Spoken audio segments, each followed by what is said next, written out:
자리에 앉아주시죠. 꽉 채워주셨네요. 감독님, 무란님 하시는 동안 그러면 박정민 배우님부터 네. 어쩌다가 이 자리에 앉아 계시게 됐는지부터.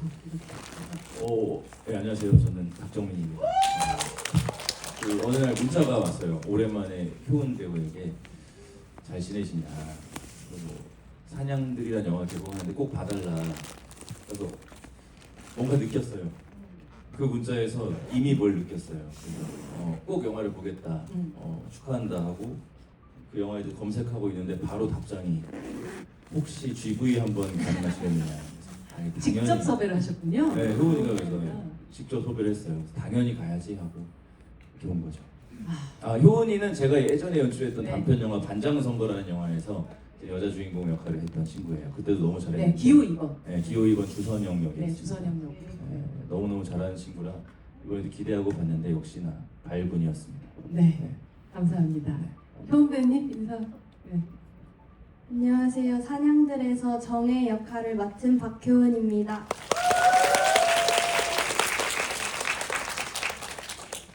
사실 긴장을 너무 많이 해서 그런지 오늘 꿈에 박정민 감독님이 나오셨거든요. 꿈에서 이제 엘리베이터 문이 탁 열리고 배우님이 탁 나오셨는데 반갑게 인사를 드렸어요. 안녕하세요. 근데 그냥 생 지나가시더라고요. 그래서 꿈이랑 또 현실은 반대니까 오늘 잘 부탁드립니다. 감사합니다.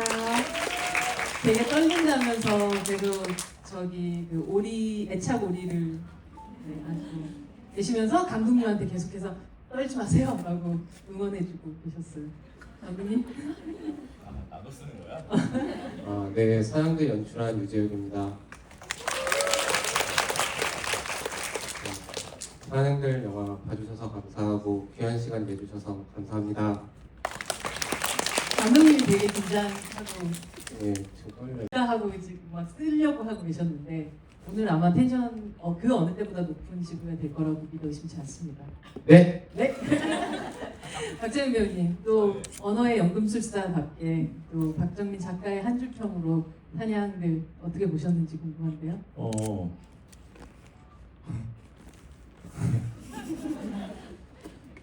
그 사냥개들이라는 드라마가 있잖아요. 그렇죠. 넷플릭스. 이거 안 하겠습니다. 네. 아니 그 사냥들이라는 영화를 보면서 계속 이 제목이 비슷한데 이렇게나 다른 영화가 나올 수가 있구나라는 생각을 하면서 봤거든요. 소녀들의 어떤 네. 그리고 저는 이 영화가 굉장히 잔잔하고 귀엽고 그렇긴 하지만 저는 군데군데 몇몇 요소에서 약간 그 장르물의 느낌을 네. 좀 받았어요. 그러니까 감독님께서 뭔가 갖고 있는 어떤 이 안에 담고 있는 게 굉장히 많으신 분이구나라는 생각이 들었고, 그리고 뭐 제가 오늘 초면이지만 그냥 뭐 영화를 보고 판단하자면 굉장히 착하신 분 같아요. 네. 그래서 앞으로 찍으실 영화들이 너무 궁금해요. 그러니까 저는 이 영화가 되게 묘했거든요. 굉장히 착하고 귀엽고 보는 사람한테 어떤 메시지를 정확하게 전달하는데 중간중간에 그냥 파지티브한 의미로 이상한 것들이 계속 섞여 그렇죠. 나오는 느낌이 들고, 거기서 이 감독님의 가능성을 그냥 저는 좀 발견하는 느낌이 좀 들어서, 물론 배우들이 너무 잘했고, 근데 저는 간만에 좀 흥미로운 독립영화 한 편을 본 것 같은 느낌입니다. 사실 이 압구정 CGV에서 파수꾼 GV를 했던 기억이 그러네요. 있네요. 네, 새록새록하네요. 그죠. 그때만 해도 진짜 딱 뭐 효은 배우 나이는 아니었지만 그때 뭐 25살 그랬죠. 네. 그때 어떤 그 파릇파릇한 기운들이 이 영화 속에 그 파수꾼의 청년들의 네. 그 기운들, 소년들의 마침 기운. 오늘 윤서영 감독님 생일이에요. 그래요. 네. 근데 또 이렇게 또 감독님 생일날 이렇게 여기- 압구정동에서 그쵸. 압구정 CGV에서 여기 자주 왔었거든요. GV에. 근데 신기하네요. 또. 그러니까요. 네. 뭔가 새로운 시대, 새로운 세대의 네, 탄생을 알리는 것 같은 네. 영화가. 아니 저도 새로운 세대예요. 아직. 그럼요. 구세대로 미룰 필요는 없죠. 다음 세대. 네, 점. 다음 점오. 아직 좀 더 해먹어야 되니까. 네. 아까 말씀해 주시기도 했지만 박정민 감독님이 연출하셨던 언프렌드의 반장 선거에서 그 그야말로 막 민걸이잖아요. 정말 뭐 얄밉고 예쁜 반장 후보 기호 2번 주선영으로 나왔었는데 그랬던 배우가 이렇게 순한 얼굴로 나오는 이 변화를 어떻게 보셨나요? 정말 미안했어요 영화 보면서. 아 정말 미안하다. 그 심지어 그때는 6학년이었는데 그 우악스러운 대사들과 상황들 안에 정말 약간은 빌런처럼 던져놓은 제 자신이 너무 미안했고 한편으로는 이 효은 배우의 역할이 사실상 가장 어려운 역할이었어요. 뭔가 명확하지 않은데 그 배우가 약간 연기로 좀 뚫고 나가줘야 되는 역할이어서 제가 이 역할의 그 오디션 영상들을 가장 좀 꼼꼼히 봤었는데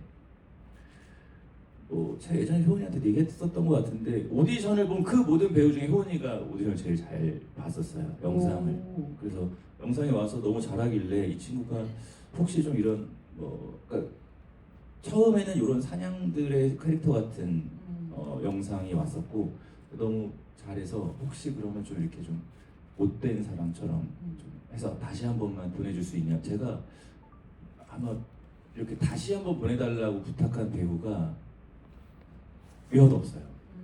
효은이한테만 한 번만 보내달라고 해서 이렇게 좀 못되게 좀 해서 좀 해달라고 했더니 막 그때 뭐 6학년이었거든요. 무슨 그 화장품 있잖아요. 파우더 같은 거랑 뭐 아무튼 소품들을 막 이용해서 연기를 해서 보내주는데 좀 감동받았었어요.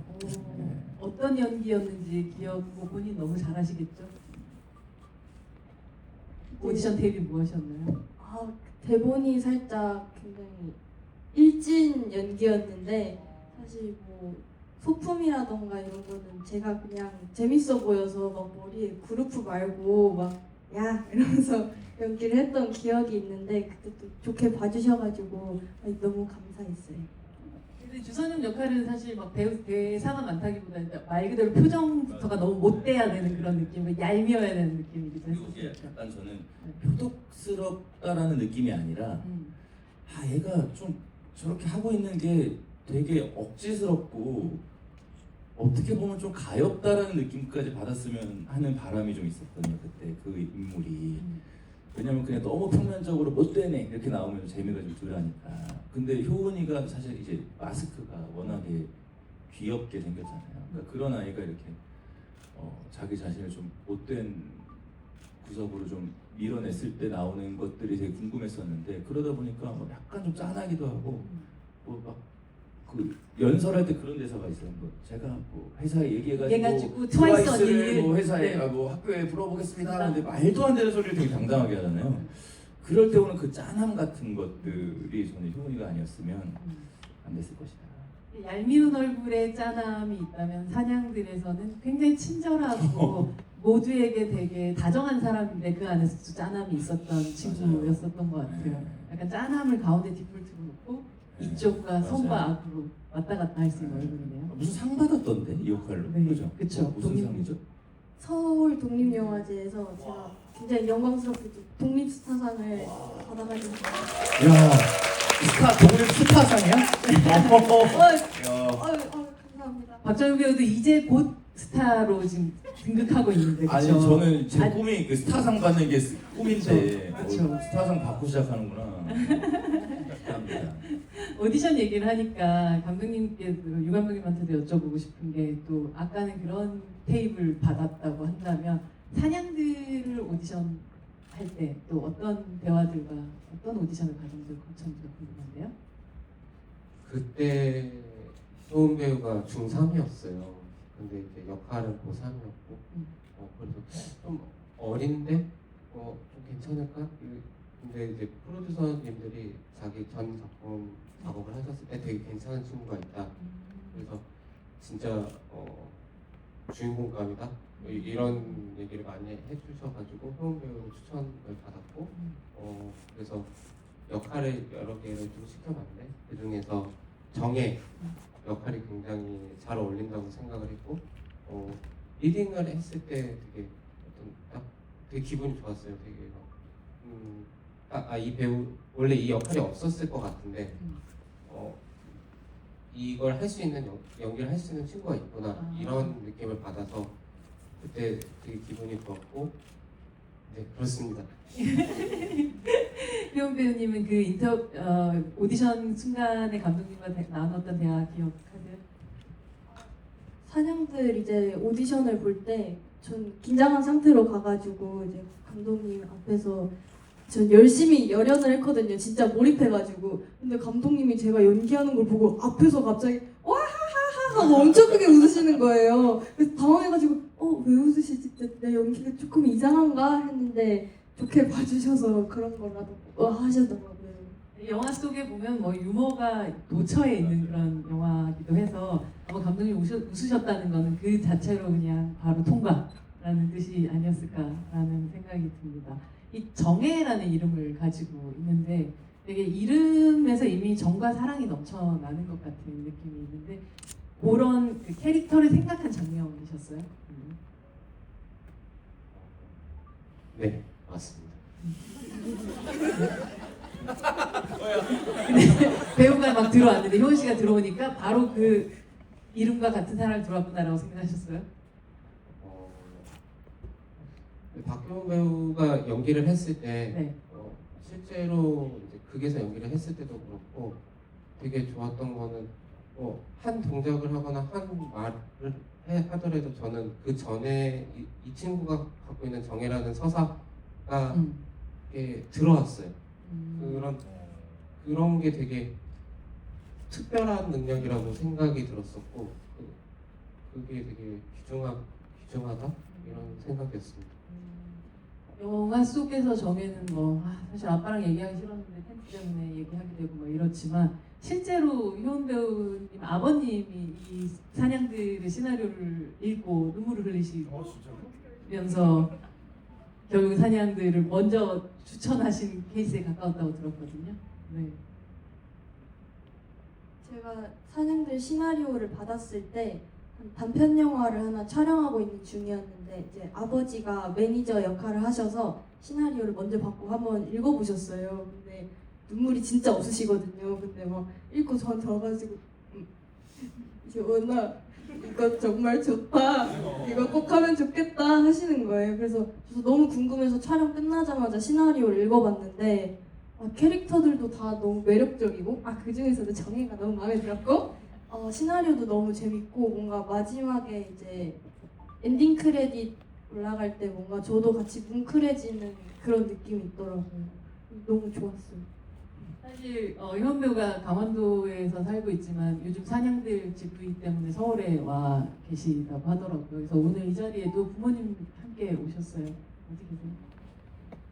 여기 박수 한번 부탁드립니다.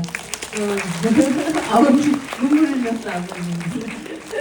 이렇게 또 귀한 배우를 또 한국 영화계에 낳아주셨네요. 감사드려요. 네. 이 뭐 정혜는 어떻게든 누구의 장점을 찾아내서 아주 적절한 칭찬들을 계속 해내는 특화된 친구인데 여기 계신 박정민 감독님과 유적 감독님의 칭찬을 정혜의 방식으로 해보자면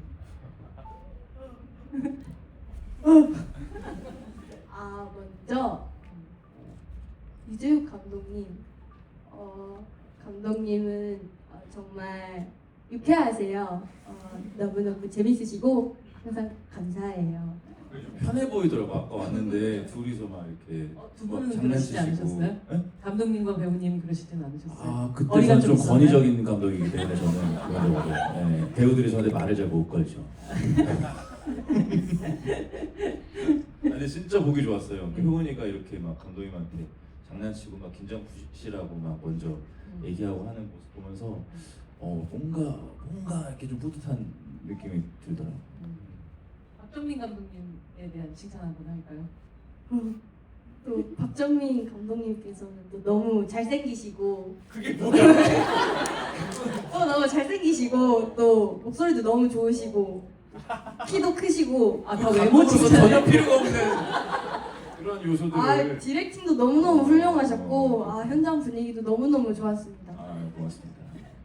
사실 이 정의 칭찬에는 뭔가 어색함을 감추기 위한 자기의 수단이기도 하잖아요. 누군가에게. 그래서 동물이 있으면 오히려 더 편하다고 생각하는 그런 사람이잖아요. 근데 맨날 뭐든지 다 좋다고 하고 뭐든지 괜찮다고 하는 그런 친구이겠지만 가장 조금 이 여기에 나오는 모든 친구들 중에서 가장 어두운 면이 또 마음속에 있던 친구가 아니었을까라는 생각을 했기도 했거든요. 효은 배우님이 분석했던 혹은 받아들였던 정혜라는 친구는 어떤 친구였나요? 처음에 시나리오를 딱 읽었는데 정혜가 계속 거짓말을 하고 칭찬을 자꾸만 이렇게 하려고 하는 그런 성격인 것 같아서 일단 얘는 왜 이럴까부터 고민을 해봤었는데 이제 어머니가 어쨌든 저를 두고 떠나셨잖아요. 떠난 걸 알고 있고 오지 않을 걸 알고 있는데 자기가 인정하면 진짜 그렇게 되어버린다는 슬픈 마음에 인정은 자기 입으로는 안 하고 또 어머니가 떠나셨으니까 사랑받고 싶은 마음이 되게 클 거라고 생각을 했어요, 정혜는. 그래서 이제 같이 있으면 사랑받고 싶은 마음에 계속 칭찬을 해줘야 할 것 같고 뭔가 내가 다 알겠다고 해야 될 것 같고 이런 살짝 자기 방어를 가지고 있는 친구라고 생각하고 또 말투 같은 것도 되게 시나리오를 읽으면서 정의 말투가 뭔가 저는 딱 그려졌거든요. 뭔가 말투가 조금 느리고 좀 답답할 것 같은데 믿지 않은 귀여운 캐릭터라고 생각하면서 재밌게 준비했던 것 같습니다. 진짜 그 말투가 굉장히 특이하기도 하고 또 그리고 뭐 사이사이 저게 굳이 대본에는 없었을 것 같은데 뭐 이런 걸 그냥 이렇게 하는 그런 말들 같은 것도 되게 많이 있었던 것 같아요. 그 사실 감독님께서 어떻게 보면 효은 배우의 그냥 딱히 필요 없는 이야기들도 그냥 넣어놓은 게 아닌가라고 생각되는 차 안에서 뒤에서 그냥 궁시렁궁시렁 할 때도 그렇고 그렇지 않으셨나요? 궁금하더라고요. 효은 배우의 연기가 되게 좋았고 그런 부분들은 실제로 뭐 ADR로 더 넣었던 부분들도 있어요. 이 친구들이 좀 조용한 것보다는 많이 친해지고 그럴 때 이제 그리고 좀 재밌는 대사. 그러니까 이제 애 보는 거 되게 엄청 힘든데 몰랐는데? 뭐 이런 대사 같은 거 그게 무슨 말이야? 사실 그때 제가 애를 낳아가지고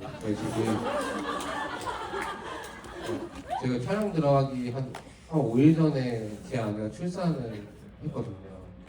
그리고 제 아내가 이거 시나리오도 같이 써서 혹시 사진은 그 아기가 네, 제 이런 또 비밀이 네. 벌써 태어나자마자 아버지 영화에 출연하는 네. 네포 베이비 같은 꼭 넣고 싶었어요. 그런 비밀이 또 있었군요. 근데 저는 보면서 그 소녀들의 친구들의 표정이 전반적으로 크지 않은 그런 작품이라는 생각을 했었어요. 개인적으로 표정 없는 소녀들의 성장기를 좀 좋아하는 편이고 그게 막 고양이를 부탁해라든지 판타스틱 소녀 백서라든지 막 그런 우리가 흔히 소녀성이라고 했었을 때 방실방실 잘 웃고 또 무언가 꿈꾸는 듯한 그런 소녀들이 아니라 전반적으로 무덤덤하고 그리고 딱히 어떤 감정의 고조가 별로 없는 그런 소녀들을 그렸단 말이죠. 오히려 되게 전형화된 소녀를 그리는 것들은 그러니까 다른 성의 감독이 할 수 있는 또 쉬운 일들이라는 생각이 드는데 어떻게 이런 소녀들을 그릴 수 있게 되셨는지가 정말 궁금하더라고요. 저는 소녀 모험극을 하고 싶었어요. 소녀 모험극 예. 장르물이 맞네요, 그렇죠? 장르물이 맞네요, 그렇죠? 네. 스탠바이미나 그런 모험극을 해보고 싶었고 그리고 제가 좀 너드미가 있는 나폴레옹 다이너마이트 같은 영화를 그거였어? 좋아해요. 무언가 했더니 제가 정말 좋아하는 영화예요. 네. 그래서 제가 이 영화에 호감이 확 생겼었나 봐요. 네, 감사합니다. 근데 좀 정혜랑 비슷하다. 그렇게 또 많이 웃는 것보다는 많이 행동하면서 행동하고 싶었어요. 많이 선택하고 결정하고 싶었고 결심하고 싶었고 네. 그래서 그렇게 했습니다. 첨가해서 하나만 여쭤보고 싶은데 네. 이 영화에서 배우들이 연기하는 방식이 일반적이지 않다고 저는 생각하거든요. 호흡의 길이, 뭐 말씀하신 표정, 뭐 대사의 속도 이거를 감독님이 주문하신 거예요? 근데 저랑 영화를 찍으면 좀 다 좀 그렇게 돼요. 아, 좀 뭐라고 좀 나른해지나요, 사람들이? 그 일종의 어떤 템포나 이런 것들이 그 네 명의 배우들도 좀 이 영화의 톤앤 매너 같은 것들을 좀 함께 잘 정했다고 생각이 들어요. 그 이해를 근데 그때 뭐 효은이가 고등학교 1학년 어린 학생들인데 이게 뭔가 그러니까 시나리오와 감독님과 뭐 그렇게 소통을 하면서 아 이건 이렇게 연기하면 되겠구나라고 판단을 한 거예요, 그 배우들이 알아서. 그런 거 봐요. 이거 어떻게 하다가 그런 연기를 했는지. 감독님의 어떤 리듬감에 배우들이 자연스럽게 젖어 들어가신 부분이 있는 건가요? 아니면 어떤 씬들을 보면서 감독님이 요런 요구들을 좀 더 하신 편이에요? 효은 배우님이 오히려 기억을 잘할 것 같은데. 확실히 감독님이랑 있으면 좀 사람이 이렇게 동기화가 돼요. 그래서 아까도 사실 들어오기 전에 긴장을 많이 했는데 감독님이 엄청 떨고 계시더라고요. 그래서 제가 옆에서 감독님 긴장하지 마세요, 긴장하지 마세요 하는데 저도 점점 더 떨려지고 감독님이랑 있으면 동기화가 좀 되는 것 같아요. 감독님의 좀 묘한 뭔가 좀 텐션이 떨어지지만 집중하게 만드는 네, 그런 네. 어떤 리듬감 같은 게 있죠. 네, 계속 영화를 좀 바라보게 만드는 힘이 있고 살짝 이제 딴짓해도 될 것 같을 때 갑자기 이상한 말을 막 인물들이 하기 시작하고 이상한 상황이 벌어지고 그러다 보니까 그냥 1시간 50분 그냥 내리 그냥 집중해서 봤거든요. 네, 너무 재밌게 봤어요. 근데 그게 배우들이 알아서 그렇게 했다라는 게 진짜 놀라운데요. 근데 결국 감독을 따라가는 것 같아요. 영화 속의 리듬이라는 거는. 그래서 저 반장보고 다시 보면서 또 아 맞지, 또 우리 박정민 감독님의 리듬은 이런 비트였지 라는 생각이 그러네요. 저도 사실 그때 딱히 애들한테 뭐 이렇게 뭘 해달라고 한 게 없는데 네. 자기들이 알아서 욕하고 막 해주더라고요. 네. 보면 이 친엄마를 만났었을 때 표정을 어떻게 지어야 할까, 이게 사실 굉장히 어떤 영화로 들어가면 너무너무 극적인 드라마가 펼쳐져야 되는 그런 순간이잖아요. 그때 어떤 고민들을 했고 또 어떻게 해결했나요? 저도 그 장면을 시나리오에서 보고 되게 고민이 많았어요. 일단 지문 이런데 뭐 정의 표정 같은 게 아예 안 나와 있었고, 그래서 저는 보고 어쨌든 엄마를 다시 만났는데 엄마가 우리들은 예쁘지만 너는 어려울 것 같다 하고 직접적으로 들었으니까 정혜가 아마 많이 또 슬플 거라고 생각을 했었거든요. 그래서 궁금해서 감독님께 한번 여쭤봤었는데 그때 되게 기억에 남는 답변이 감독님께서 정혜가 물론 엄마한테 그런 말을 들어서 슬프기도 슬펐겠지만 오리를 맡아준다는 말에 기쁜 마음도 있지 않았을까? 하고 하시는 거예요. 그래서 저는 그런 식으로 생각을 못 해봤었는데 감독님의 그런 이야기를 듣고 뭔가 느낌이 와서 준비를 했던 그런 기억이 있습니다. 결과적으로는 어쨌든 백수구를 하실 계획이 최악이야. 저는 이 영화에서 그 사람이 제일 나쁘다고 생각해요. 나 진짜 깜짝 놀랐어요, 정말. 제가 최근에 본 모든 영화 중에서 가장 나쁜 사람이에요. 가장 빌런이죠. 네. 네, 그리고 웃는 얼굴로. 네, 와. 대신에 2번 한 거죠. 그렇죠. 와, 정말. 엄청난 빌런이 숨어 있었던.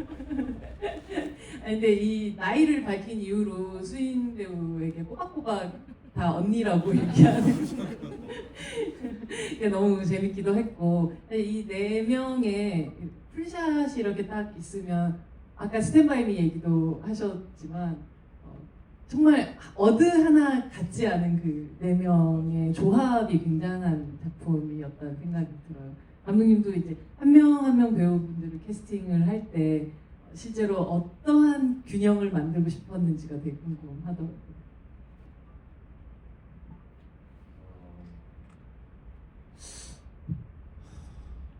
우선 이내 같은 경우는 그게 처음부터 나온 친구고 그 친구 같은 경우는 처음에는 잘 되게 핍박받고 좀 이렇게 학교나 이런 데서 구박받는 그런 친구였는데 걔가 이제 점점 친구들을 만나서 성장하고 적극적인 되는 임무를 해야 되겠다라고 생각을 했고 그리고 서희 같은 경우는 그걸 좀 반대적인데 좀 생존주의에 되게 빠져 있고 네. 독립적이고. 네. 근데 사실 좀 내면을 봤을 때는 좀 불안하고 그런 캐릭터 이 둘이 조합이 있고 둘이 친해지면서 성장하는 이야기. 거기에 이제 정혜라는 캐릭터가 또 붙고 정혜 같은 경우는 칭찬을 한다고 했는데 그 거짓말을 했는데 저는 무조건 거짓말이라고 생각하지 않고 이런 칭찬이나를 그대로 받아들이는 친구들을 만났다고 생각해요. 네. 그래서 같이 친구가 또 되고 그리고 수민 같은 경우는 좀 이 셋은 벌써 이제 친구가 되는 거에 큰 문제가 없는데 얘네들이 인정해주는 친구가 하나 필요했어요. 그래야 이 서사가 더 앞으로 나아갈 수 있으니까. 그래서 수민은 좀 까칠하고 근데 좀 흥미로운 거는 수민 같은 경우는 처음엔 좀 약하고 시니컬한 친구로만 생각을 했었는데 최수민 배우를 만나고 최수민 배우가 되게 좀 뭐라고 해야 돼요? 좀 에너지가 넘치는 배우거든요. 그러면은 3대 1로 싸워야 되니까 이게 이 친구가 이 셋을 이겨먹을 정도로 파워풀한 애가 돼야 되겠구나. 그래서 오히려 힘이 되게 강하고 정의롭고 이상하게 그런 친구로 해야 이 서사가 계속 굴러갈 수 있겠고 이 네 명의 조합이 이런 식으로 해야겠다라고 제가 세팅을 했습니다. 약간의 힘의 균형 같은 것들도 다 고려한 분배한. 예, 그리고 어떤 각자 이 모험극 형식이라서 뭐 조금 각자 장기가 또 좀 필요하다고 생각했어요. 정혜는 좀 거짓말도 잘하고 그리고 뭐 수민 같은 경우는 나중에 허수아비 같은 것도 만들고 그런 것들. 보통 그런 범죄물이나 이런 장르 영화들 시작할 때 다 각자 능력 있는 사람들이 이렇게 해서 펩시 나오고 뭐 이렇게 식성법 나오고 뭐 이런 느낌 있잖아요. 그런 식으로 한 명 한 명 그런 어떤 어벤져스 팀을 모으는 것 같은 느낌이 좀 들기도 했었던 것 같아요. 네, 좀 그런 식으로 이 친구들이 학교에서는 좀 뭐 바보처럼 보일 수 있더라도 사실은 되게 자기만의 어떤 능력치가 있고, 있는 거죠. 그런 식으로 조명하고 싶었어요. 근데 수민이 같은 경우는 진짜 전형적으로 되게 공부 잘할 것 같은데 6등급이고 막 그래서 깜짝 놀랐어요. 이게 정말 아까 엄마 나중에 나오는 이제 진짜 엄마의 그 빌런 이전에 가장 이 영화 속에서 빌런은 김찬영이 아닐까라는 생각이 드는데 기호 2번 주선영이 보는 기호 2번 김찬영 같은 이 남자친구 어떻게 생각하세요? 찬영이 진짜 정신을 차려야 돼요. 찬영이 진짜 홍근영을 놔야 되고 그 촬영장에서 또 효재 배우님이 정말 젠틀하시고 너무너무 착하시거든요. 근데 찬영이 연기를 하니까 너무너무 달라 보이고 영화를 볼 때마다 너무 화가 나요 제가. 정말 그 가스라이팅을 하는 게 굉장히 정교하게 지속적으로 해왔다는 게 느껴지는 거의 범죄 수준 아니에요 그 정도는? 그렇죠. 네. 근데 어떻게 효재 배우한테 그런 걸 그 효재 배우가 되게 잘했어요. 저희가 사실 많이 오디션을 보고 미팅을 했는데 저 여기 생각보다 되게 어려운 역이었어요. 자칫 잘못하면 되게 스테레오타입이고 좀 웃기기만 하고 그런데 이 친구는 굉장히 되게 복합적으로 복잡하게 연기를 굉장히 잘한다고 생각이 들어서 제가 같이 연출할 때 사실 되게 어려웠거든요. 네. 기억이. 되게 의지하면서 갔던 친구입니다. 근데 막 상장 줄 때 그 첫 표정이랑 결국 이게 카메라 돌아가는 순간에 바뀌는 그 어떤 슛 들어간 다음에 표정 같은 것들이 이 친구 어떤 인간인가가 확실히 보이는 그런 느낌이기도 했던 것 같아요. 그 친구가 네. 사실 결국에는 아무것도 아닌. 그럼요. 네. 그런데 계속해서 서스펜스를 유발하는데 저는 그게 정말 배우의 목숨이 있다고 생각이 들더라고요. 여론조사에서 졌어. 거기서부터 저는 이 영화를 사랑하기로 했거든요. 이런 대사를 이렇게 되게 정치 영화 같이 하죠. 이렇게 친단 말이야 이 영화에서. 야 이걸 허락한 감독님도 대단하고 저 용기도 대단하고 아무튼 여러모로 저는 이 영화의 그 정체성은 우선 이 대사부터 나오는구나라고 생각이 들어서 그 순간부터 정말 제가 이 영화를 아끼면서 보기 시작했어요. 굉장한 역할이라고 저는 생각합니다. 그 역할.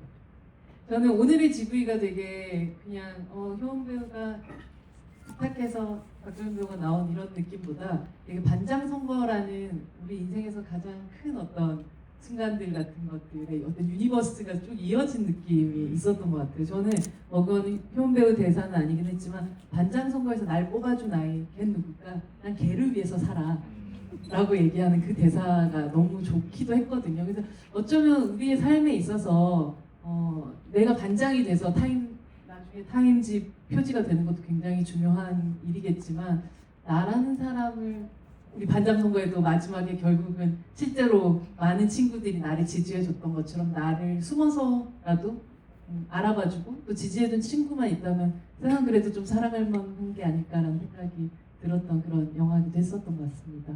여러분들 질문도 좀 받으면서 해볼까요? 감독님이 한 분 질문해 주실 분은 네, 바로 앞에 가겠습니다. 잘 봤습니다. 영화 너무 좋았고요. 보면서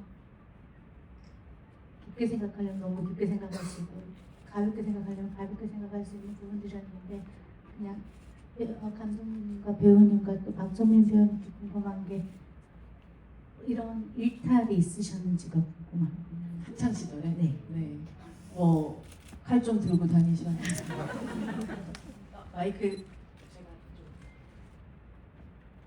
제가 서울 외곽 쪽에 살았는데 거기 넘어가면은 이제 그린벨트 구역인데 거기가 저런 풍경이었던 것 같아요. 그래서 거기에 어렸을 때는 뭐 올챙이 잡으러 다니고 그리고 나중에는 거기서 비비탄 쏘고 그런데 무덤 같은 거 있으면 그냥 이상하게 절도 한번 해보고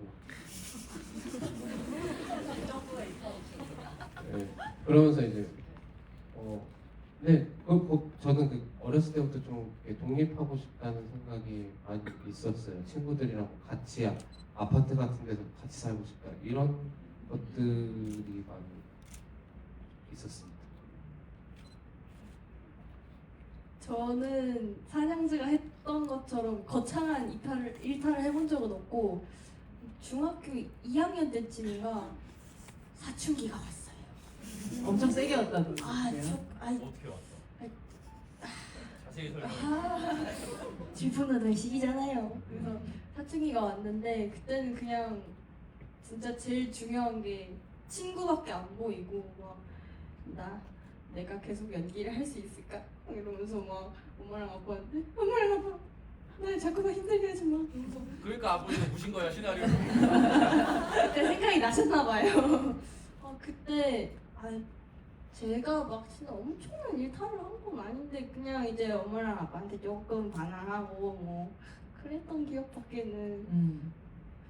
아까 저희 들어오기 전에 잠깐 어머니랑 대화를 잠깐 나눴었는데 그때 한 1년 정도 연기를 좀 쉬었던 적이 있었는데 그때 박정희 배우님께서 되게 힘을 많이 줬다는 얘기가 있던데요. 몰랐는데요.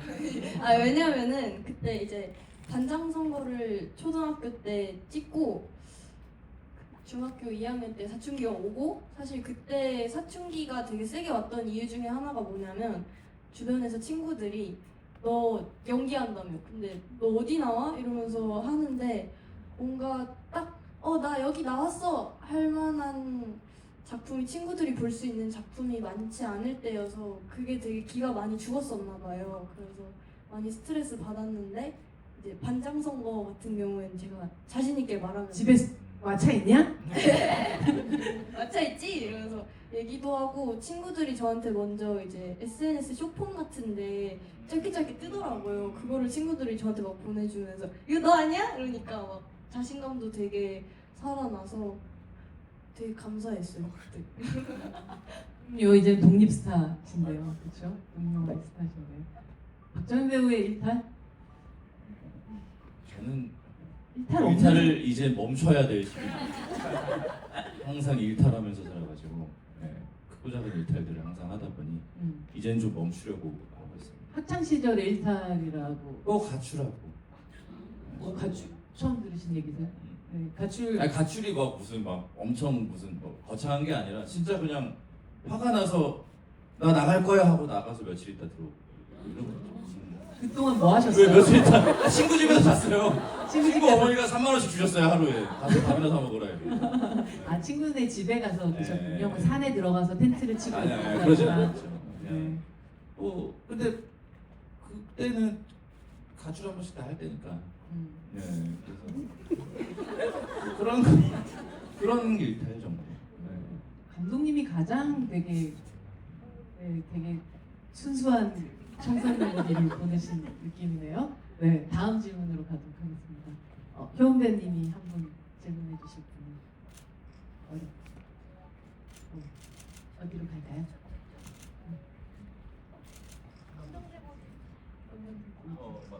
맞나요? 안녕하세요.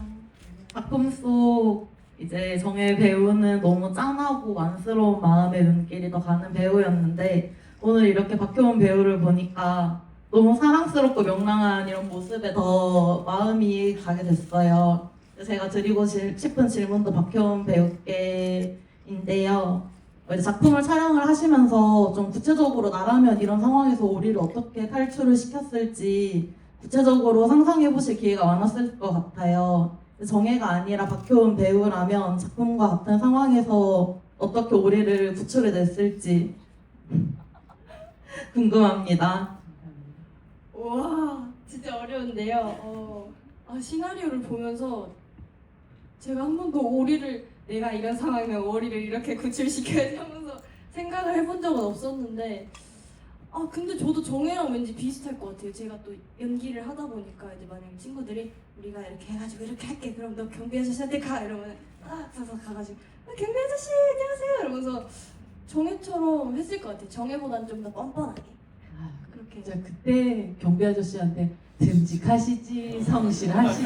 어디서 배운 말이에요? 정혜 말투입니다. 본인 말투는 아니신 거죠? 살짝 섞여 있는 것 같기도 하고. 네, 비슷한 선택을 하셨을 것 같다고 얘기하시네요. 웬만하면 근데 오리를 뺄 생각을 안 했을 것 같아요. 근데 보통 마이크. 배우들한테 막 이렇게 궁금해하시잖아요. 이제 박정민 씨면 어떠셨을 것 같아요? 뭐 이런 거 물어본단 말이에요.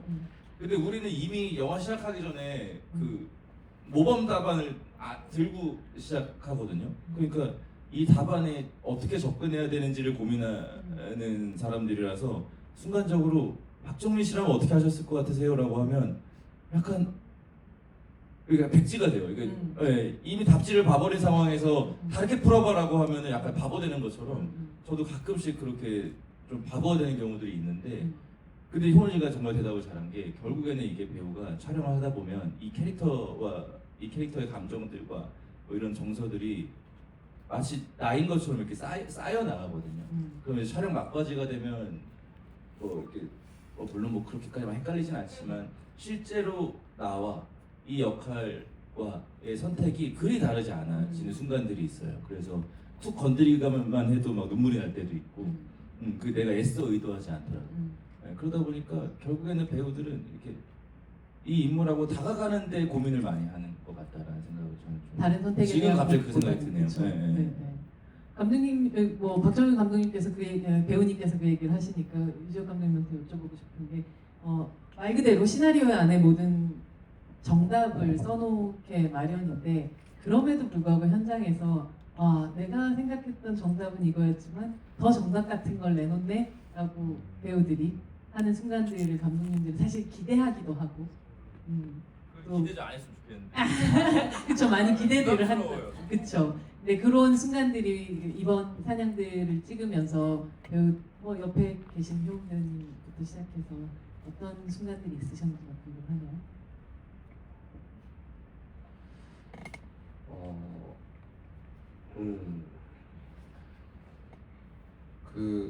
제가 그 질문에 답이 조금 어려운 것 같고 내가 생각했던 거 이상 혹은 아니면 내가 생각했던 거와 굉장히 다른 방식으로 이걸 풀었는데 이거 재밌네.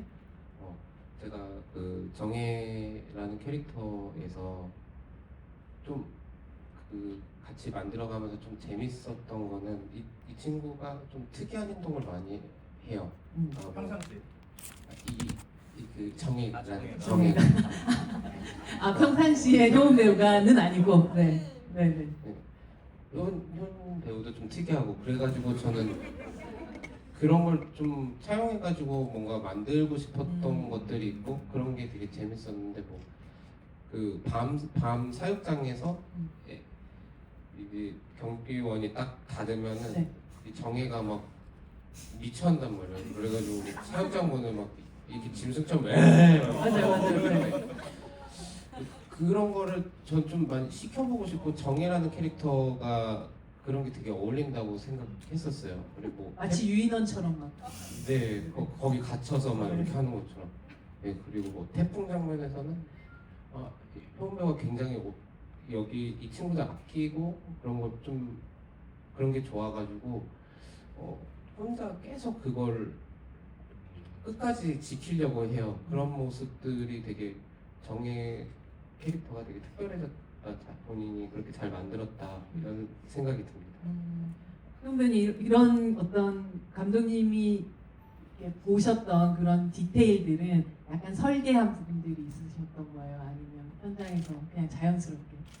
몇 개는 이제 미리 생각해 놓은 것도 있고 감독님이랑 이제 소통을 좀 하면서 만들어낸 것도 있는데 사실 이제 경비 아저씨한테 대드는 그 장면은 대본에는 그렇게 나와 격렬하지 있지가 않았었거든요. 근데 현장에 갔는데 감독님이 갑자기 저 이 부분에서 이렇게 짐승처럼 좀 해줬으면 좋겠어요. 갑자기 그러셔가지고 예? 뭐라고요? 그래가지고 당황했던 기억이 있는데 진짜 열심히 짐승처럼 해봤거든요. 근데 영상 나온 거 보니까 잘 나온 것 같아요. 그 소주를 병째 이렇게 되게 아버지처럼 드신다, 뭐 이렇게 좀 아저씨처럼 먹는다, 뭐 이런 표현 같은 게 나오기도 하는데 그거는 그것도 원래 중상한테 지금 시나리오에 나와 있던 건 아니었는데 네.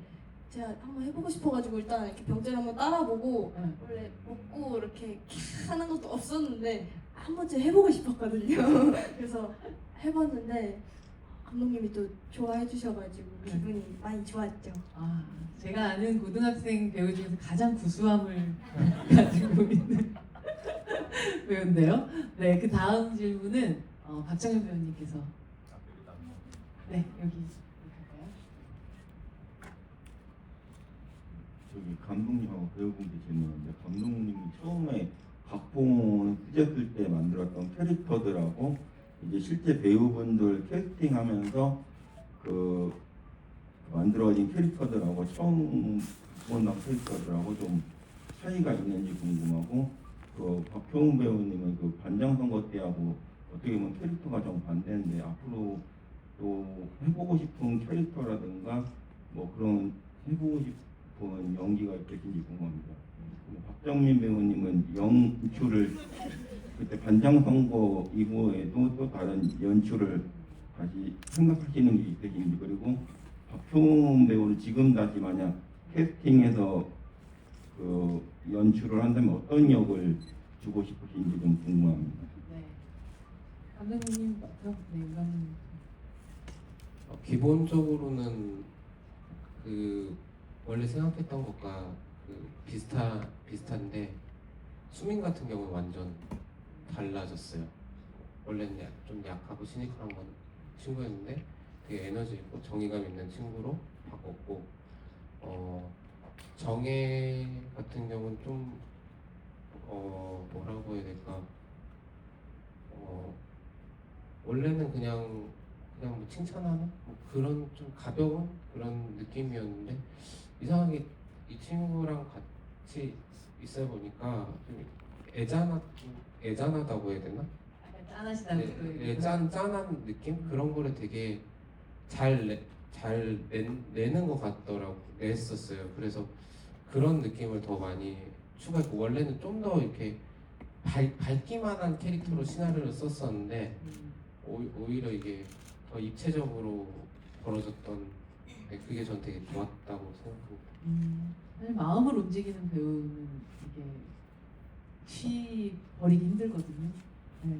머리로 따라가는 배우들이 있는가 하면 어떤 마음의 짠함 같은 것들, 설명할 수 없는 어떤 것들을 만들어내는 배우들이 있는 것 같은데 아마 감독님이 이번 작품에서 만든 효은 배우였던 것 같기도 합니다. 네. 저는 너무 좋게 봐주셔서 너무 감사한데 저 일단 짠한 역할을 좀 벗어나고 싶고요.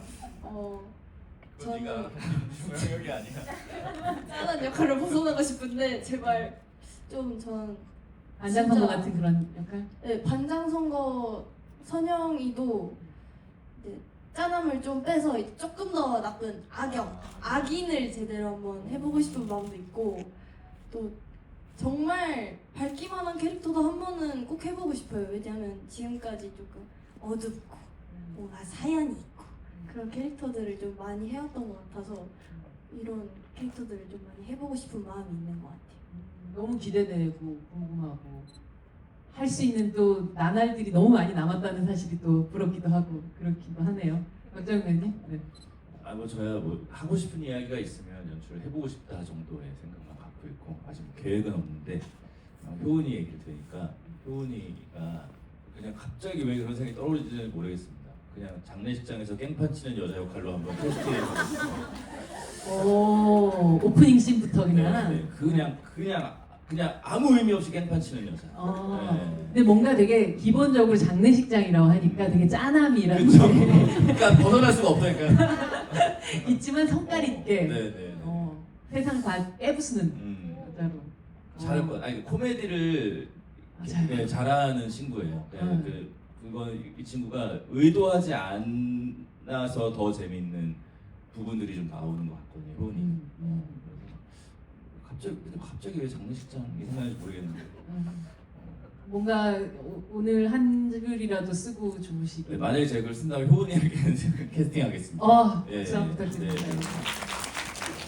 오늘 이 자리가 어떤 성지순례의 그 시작이 됐으면 좋겠다는 생각 드네요. 또 다음 질문 가보도록 할까요? 여기로 갈까요? 제가.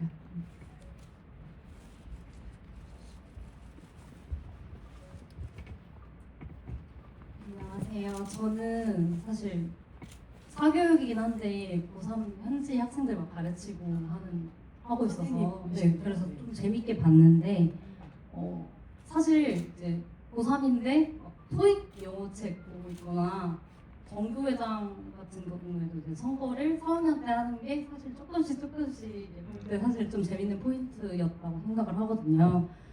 저는 이제 궁금한 게 보통 이제 학생들이 전반적으로 지금 주체적인 삶으로 다들 학생들이 이제 변하고 있는 걸 그려내셨잖아요. 근데 이게 보통 영화를 그리거나 이런 걸 할 때 주체적인 삶이라고 하면 학생들 입장에서는 뭔가 성적이 오른다거나 이런 식으로 공부로 귀결될 수 있는 거라고 생각을 했는데 아예 다른 방향으로 풀어내신 게 되게 궁금했던 것 같아요.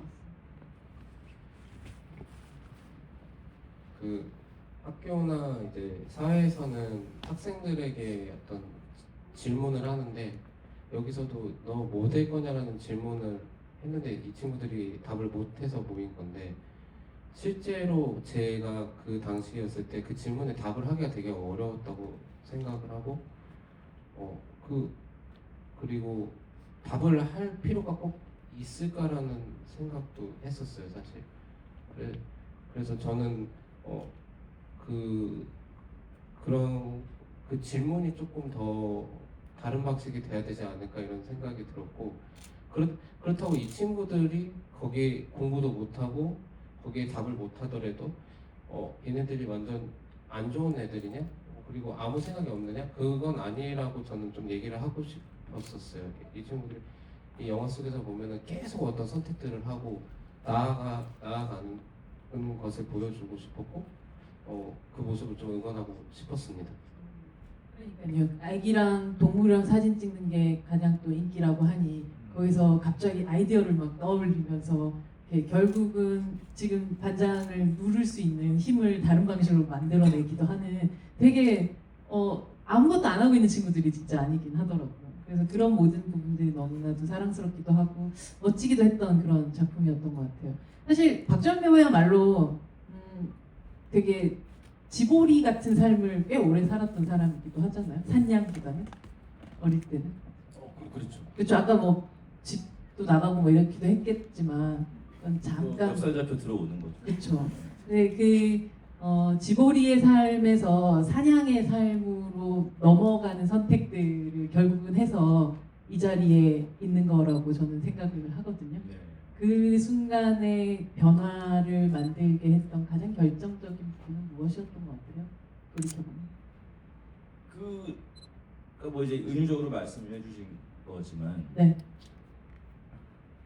그 이제 집에서 그냥 보살핌 받으면서 결국에 잘하고.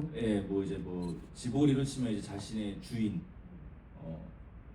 이 이제 원하는 대로 움직여주고 하는 삶이 뭐 어떻게 보면 나쁘고 어떻게 보면 좋겠죠. 그거는 뭐 이제 판단 기준에 따라 다른 거겠지만, 근데 저는 그게 조금 싫었던 것 같아요. 또 좀 지루했던 것 같아요. 그러다 보니까 이렇게 사람이 이제 자아가 반발 심리 때문에 자아가 생겨버리면서 박차고 나가게 된 것 같은데, 사실 뭐 어떤 깊은 생각을 하고 그랬던 건 그냥 집이 싫어서 떠난 거지 나가서 뭘 하겠다라고 떠난 건 아닌 것 같아요. 어쩌면 사냥들의 이 친구들과 그렇죠. 되게 비슷한 느낌이기도 하네요. 그냥 우리가 뭐 엄청난 목표를 가지고 떠난 건 아니잖아요. 그러니까 어쨌든 나가려면은 어쨌든 뭐 그 당시에는 그러니까 그냥 은유적으로 표현을 하는 거지만, 아무튼 그냥 난 이제 엄마 아버지 말 듣고 살지 않을 거예요라고 선언을 하려면 명분이 있어야 되잖아요. 나 엄마 아빠가 싫기 때문에 엄마 아빠 말을 안 들을 거예요는 아닌 거니까. 그래서 그때 명분을 만들다 보니 이제 이쪽으로 꿈 같은 걸 제가 좀 만든 것 같아요. 인위적으로 지금 생각해보면. 엄청 하고 싶어서 이걸 선택했나? 라고 하면 사실 그거 아니었던 것 같거든요. 네가 지금 엄마가 시키는 거 하고 안 하고 할 수 있는 것 중에 가장 뭐 재밌는 게 뭐야? 라고 했을 때 뭐 깊은 생각 안 하고 그런 거 해보고 싶다. 그때 뭐 만났던 이제 뭐 선배님들도 계시고 뭐 하다 보니 그때 당시에 나를 이루고 있던 환경이 나를 글로 이렇게 내몬 건데, 사실상은 저는 뭐 이게 사람이 이제 나이가 들고 뭐 어떤 사회적으로 막 이렇게 제 말이 누군가는 막 이제 듣고 뭐 생각하고 이렇게 되면 예쁘게 포장해서 말을 해줘야 되기 때문에 저의 어떤 그 순간들이 막 여기저기에 막 약간 복음이 돼서 좀 이렇게 떠다니는데, 사실상 지금 생각해서 그때를 돌이켜보면 사실 그냥 하기 싫어서 딴 거를 했던 것 같은 느낌이에요. 근데 이걸 이제 명분이 생기다 보니 또 이 명분을 뭔가 이루고 싶은 또 하나의 그 지보리 성향이 생겨가지고 어쩔 수 없는 거예요. 이게 야생으로 갈 수가 없는 사람처럼 느껴지는 거예요. 그래서 내가 어쨌든 선언을 했으니 그 선언을 이제 지켜야 한다. 이거 자존심 때문이라도 해서 이제 뭐 이렇게 하다가 지금까지 온 것 같은데, 그 당시에는 뭐 그냥 큰 생각 없이 그랬던 것 같아요. 사실 이 말이 훨씬 더 저는 위로가 될 거라고 생각이 드는 게, 대부분 우리는 어마어마한 꿈을 갖고 있어야 그 꿈을 이룰 수 있는 사람이 되는 제목이 된다 이렇게 생각을 하지만, 실질적으로 무언가를 하기 싫어서 반발심에서 그냥 다른 것을 찾아서 떠나는 그 시작, 그냥 어딘가 목표점이 어딘지 잘 모르겠는데 시작, 이 지점부터가 변화를 만들어내는 것 같고, 오히려 내가 이런 꿈이 있어서 사실은 집을 나왔지는 사후 해석이 만들어놓은 신화 같은 거. 그렇죠. 그게 이제 나중에 제가 뭐 죽으면 이제 그것이 기정사실이 돼서 누군가는 받아들이겠죠. 박정민이 그때 그렇게 해서 그렇게 시작을 했는데 집을 나가서. 그래서 저는 이제 위인전 이런 것도 안 믿기로 했어요. 내가 만난 그 모두 훌륭한 사람들의 과거 한 50%는 뻥이다 라고 저는 생각하기로 했어요. 그래야 저도 용기를 얻어요. 저 사람처럼 되려면 완벽하게 내가 옛날에 살았어야 되는데 이미 나는 그렇게 못 살아왔고, 그러면은 나는 이제 저 사람처럼 될 수가 없는 거잖아요. 희망이 없어지는 거니까 약간 이제 저 사람도 뻥일 거야 라고 생각하고 살아요. 저는 이 친구들의 되게 사소한 욕망들이나 그런 꿈들이 되게 좋았던 게, 그냥 너랑 같이 그 앞에서 자취하고 싶어서 친구 따라서 거기 근처 가서라도 살겠어, 같이 함께 도시락 한번 먹자 뭐 이러면서 시험 한번 보겠어 뭐 이런 되게 사소한 재미로 우리는 매일매일을 살아가게 되는 게 아닐까라는 그런 디테일 놓치지 않는 그런 영화라는 생각을 했던 것 같아요. 또 다음 질문으로 가보도록 할까요? 감독님이 한번 여기로 갈게요. 네, 이쪽으로 갈게요. 이쪽 그쪽으로 가시죠. 네. 여기로 먼저 갈게요. 네.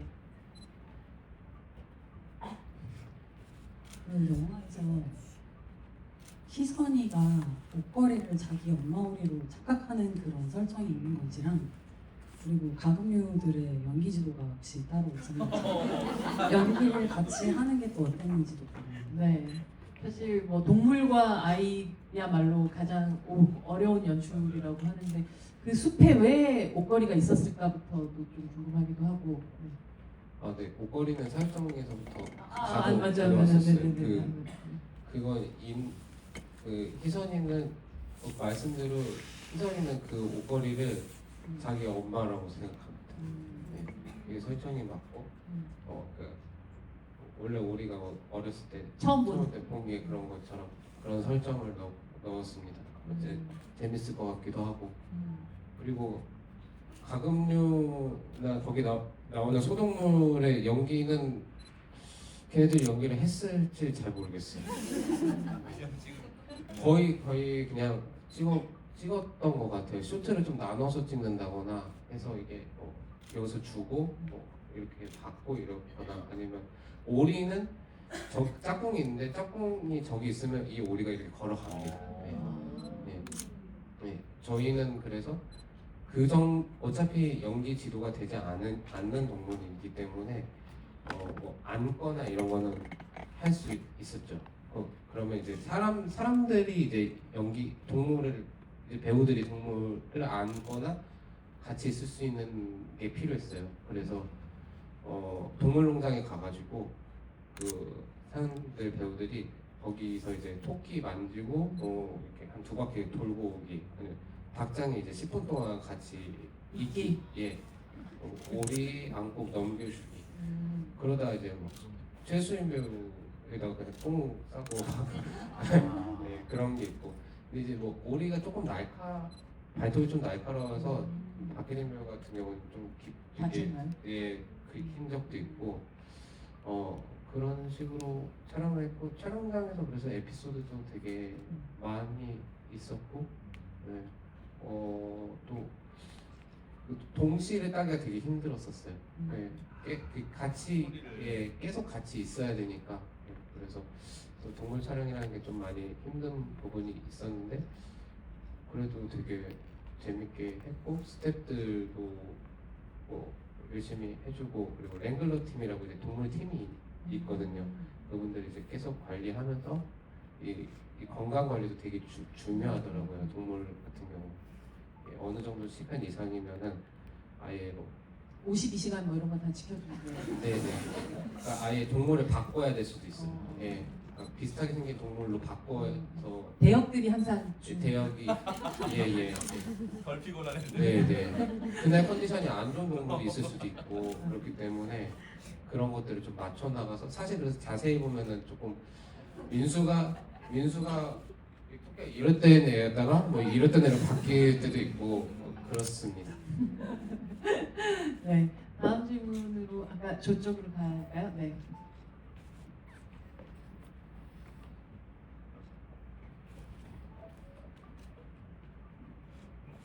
마지막 질문이 될 겁니다. 네. 너무 사랑스러운 영화 재미있게 잘 봤고요. 저는 개인적으로 제가 미국에 살고 있고 미국 이민자로 살고 있는데 이 영화를 보면서 감독님께서 굉장히 경계를 넘어가는 모습을 많이 보여주셨다고 생각이 들었거든요. 가드레일을 넘어간다던가 동물의 네트를 넘어간다던가 아니면 직접적으로 인해가 물에 들어간다던가 마지막에는 희선이가 하늘로 날아가는 모습까지 경계를 넘어가는 모습을 많이 보여주셨는데 한국 사회에서 사실 10대뿐만 아니라 저 같은 어른들도 어떤 경계를 넘어갈 때는 사실 상위자한테 상위자를 통해서 예를 들면 부모님, 선생님 이런 걸림돌이 되는 경우가 좀 많이 있거든요.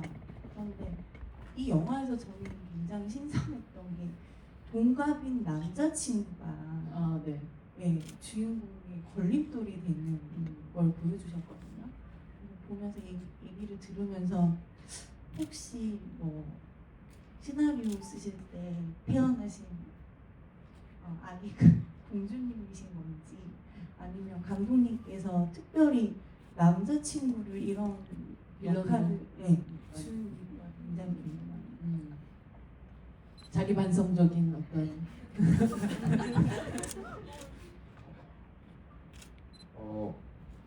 근데 제가 솔직하게 얘기해서 뭐 제가 그 많은 그 연인 관계에서 학창 시절 때 좀 이런 부분인 친구들도 있다고 저는 좀 생각을 했었어요. 꼭 남자라서 그러기보다는 그 친구가 이 학교나 어떤 그 교육이나 사회를 좀 대표하는 인물로 그리고 싶었고, 그게 제일 그 이내라는 친구한테 작용하려면은 제일 친한 사람이 또 남자친구잖아요. 그런 사람이면 제일 적합하겠다라고 저는 생각했습니다. 내가 선택한 애정을 기반으로 그 한. 남자의 찬영. 네, 찬영. 찬영이는 그래도 그 이내를 여자친구라고 생각은 하나요? 저는 하나 더 있을라나? 막 저는 그런 생각도 들었거든요.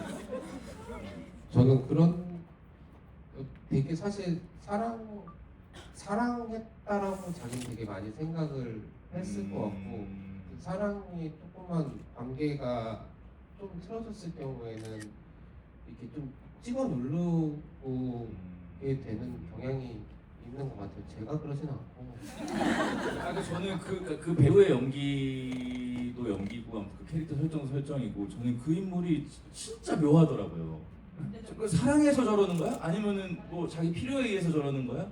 근데 헤어지지는 않네. 그러니까 저게 너무 그러니까 사실상 저는 학창 시절에 그런 이제 남고를 다녀가지고 그런 친구들의 연애를 본 적이 없는데, 어른의 연애를 표방하고 있는 것 같은 느낌을 저는 좀 받았거든요. 학생들이 진짜 저렇게까지 아무 감정 없이 필요에 의해서 아니면 관계의 어떤 그 관계의 우위를 점하기 위해서 저런 선택들을 진짜로 하나? 그래서 저는 그 인물이 되게 좀 묘하다고 생각이 들었거든요. 근데 사랑한 건가요? 그 질문이 많이 나오는데 찬영이는 자기 나름대로 사랑의 방식이었던 계속 건가요? 변명하고 있었던. 한번 더 봐야 되겠다.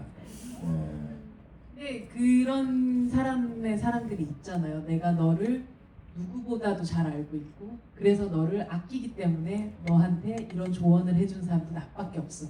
근데 그게 어린 아이들이면 여자친구 사랑하면 손도 잡아보고 싶고 뭐 이렇게 안아도 보고 싶고 할 거 아니에요. 한참 막 혈기왕성한 그 나이에. 근데 그런 게 하나도 없이 정말 어른처럼 너는 내가 잘 알기 때문에 그렇게 하면 안 되고, 너는 이렇게 하고, 넌 내 말을 따라와야 돼, 넌 내 말만 들어라고 하는 게 도대체 문제적 어떤 인물이죠. 인생을 살아온 거지? 라는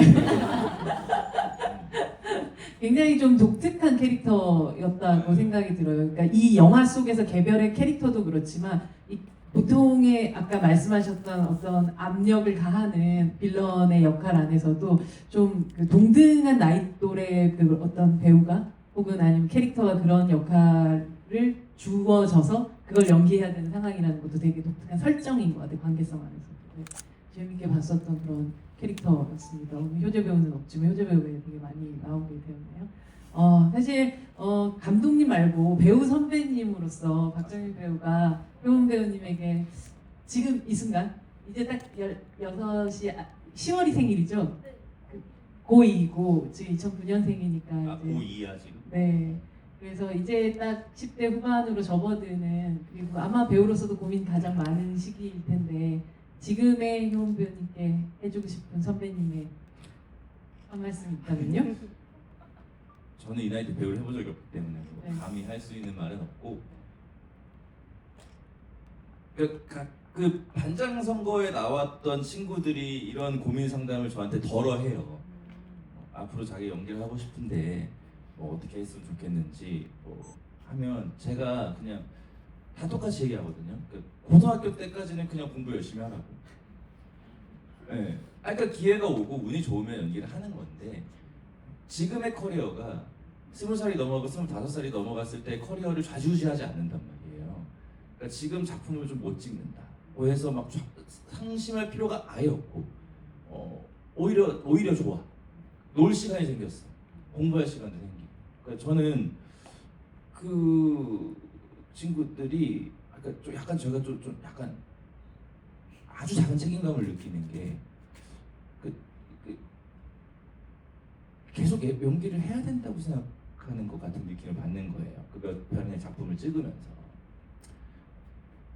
근데 사실 저는 한 20살, 21살 되면 다시 리셋된다고 생각하거든요. 네, 다시 시작해야 되는 거라고 저는 생각해요. 그럼 그때까지 저는 그냥 이런 스트레스를 안 받았으면 좋겠다. 그러니까 지금 어떻게 해야 되고, 뭐 지금 뭘 해야 되고, 지금 잘 되나, 지금 안 되나, 어차피 한 20살 넘어가면 다 똑같은 출발선에 다시 시작해야 되는 거기 때문에 정말 무슨 하늘에서 정지한 한두 명의 몇 명 정도 빼고는 그냥 동시에 다시 스타트를 하고 저는 그 스트레스 안 받고 그냥 차라리 쟤네처럼 좀 놀러 다니고 이상한 짓도 좀 해보고 경험도 많이 좀 하고 감정적으로 느끼는 것들도 좀 많고 제가 학교 다닐 때 그걸 못해가지고 되게 아쉽거든요. 여러 가지 감정을 경험해보지 못했다. 이게 컴플렉스가 되거든요. 내가 놀아보지 못했다는 거에 있어서 저는 많이 놀아보고 여러 가지 경험도 해보면 나중에 더 좋지 않을까 그런 생각. 그래 애들은 다 그렇게 똑같이 얘기를 해. 내 말 더럽게 안 듣죠. 사실 본인도 그래서 한 1년 쉬었잖아요. 예. 하지만 쉬진 않았지만. 2년 반 정도. 네. 촬영을 안 하고 촬영. 네. 요즘 어떻게 지내시고 계신지. 촬영하고 있습니다. 네, 이제 그 1년 반 동안 좀 출판사 열심히 만들어 놓고 다시 이제 촬영 지금 상남자라는 드라마 찍고 있습니다.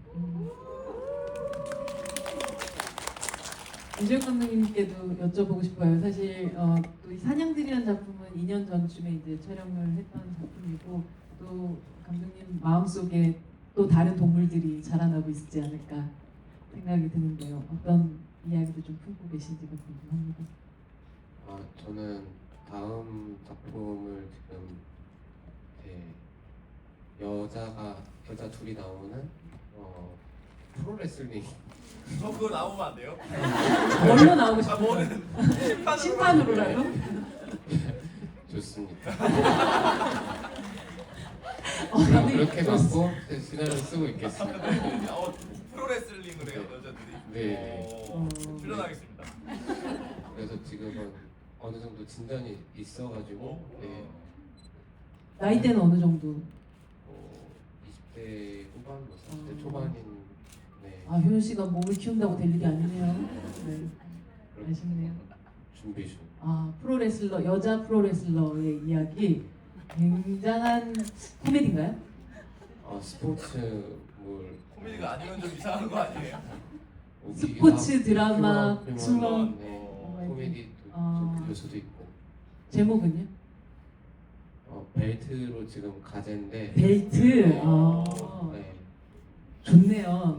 갑자기 기대가 확 되면서 너무 재밌는데요. 네. 감독님 이제 한국의 다음 세대의 여성 배우들을 이렇게 한 명 한 명 더욱더 호령하는 그런 감독님으로도 자리 잡길 바라겠습니다. 감사합니다. 네. 혜원 배우님 오늘 또 이렇게 함께 하시면서 어떤 마음이 드셨고 이 지금 사냥들로 이어진 또 언니들하고의 GV들 계속 해왔었잖아요. 그래서 오늘 오롯이 본인에게만 집중된 이 한 시간 어떠셨는지 궁금합니다. 오늘 언니들 안 온다 그래서 사실 엄청 걱정을 많이 했었거든요. 근데 관객분들이 또 너무 잘 반응도 해주시고 잘 봐주셨다고 말씀해주셔서 너무너무 감사하고요.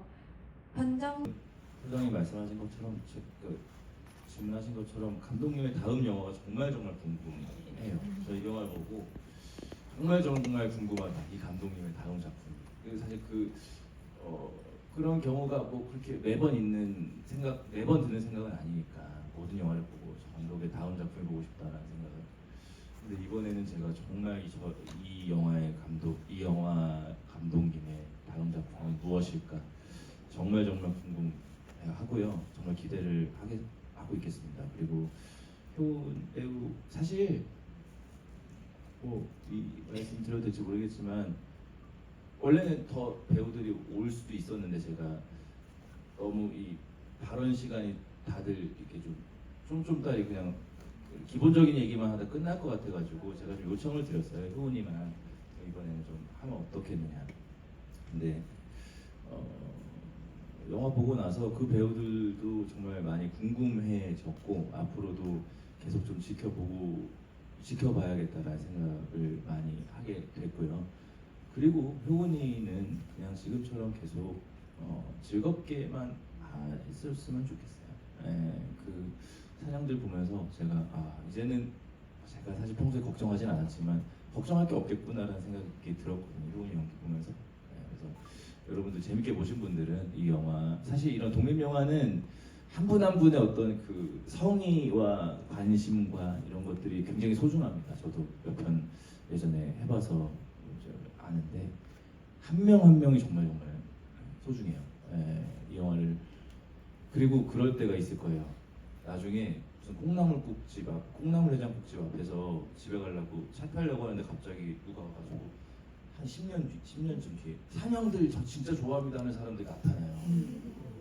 진짜로 나타난다니까. 본인한테 일어났던 일이죠? 네. 일산에 무슨 칼국수집에서 사진 그때 막 여러 영화 찍었을 때예요. 근데 그때 뭐였더라? 아무도 안 본 영화를 저한테 와서 그 영화를 잘 봤다고 해주시는 분이 계세요. 그러니까 뭐 사실 이 영화에는 단 한 명의 팬이라도 존재한다. 그러니까 여러분들께서 그 팬들을 좀 만들어 주시면 이제 시작하는 배우와 또 훌륭한 감독님한테 힘이 많이 될 것 같습니다. 도와주십시오. 여러분의 작은 투표 한 장 한 장이 네, 정말. 이들을 반장으로 만들 수 있습니다. 네. 오늘 와주셔서 진심으로 감사드리고 조심히 돌아가십시오. 네. 감사합니다. 감독님도 마지막에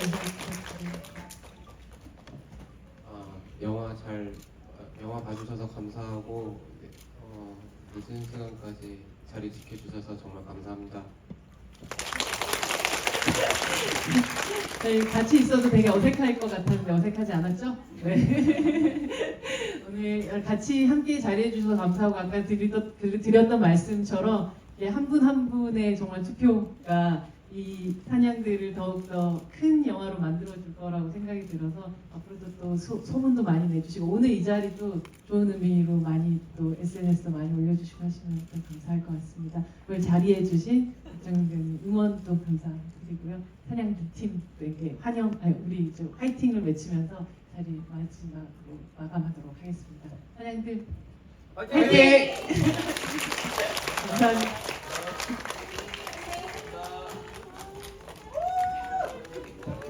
저희 배우분들 먼저 퇴장하시고 관객분들